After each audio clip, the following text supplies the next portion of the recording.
I made this bag in an afternoon, and I think you can too. Here's how.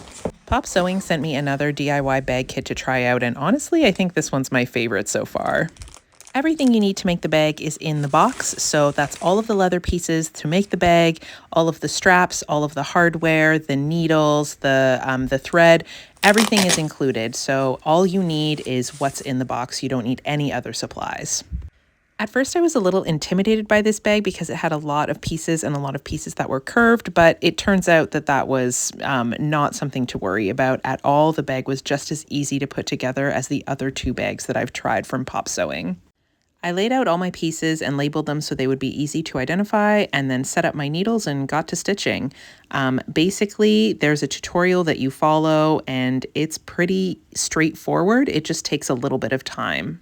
The technique used to sew these bags together is called the saddle stitch, and it's a method that uses two needles, one on either end of your thread, to weave basically the stitches in and out and interlock them in a way that's very strong. It took me a minute to get used to the motion, but then it just becomes muscle memory. And to finish off your stitches, you don't even need to do knots. You just go backtrack a few stitches and use a lighter to gently melt off the ends of the thread. I also found it super helpful to hold pieces between my knees and stitch with my hands. You can't do this on every piece because some like this are too small, but whenever possible, it helps a lot to have something to stabilize while you sew. The basic method of putting this bag, and frankly any bag, together is to work on the individual panels and then at the end bring it all together into a three-dimensional bag.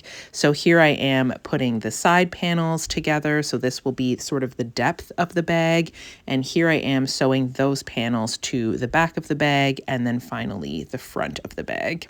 Once the bag is put together in its three-dimensional shape, the final thing is to sew the tab that becomes the closure.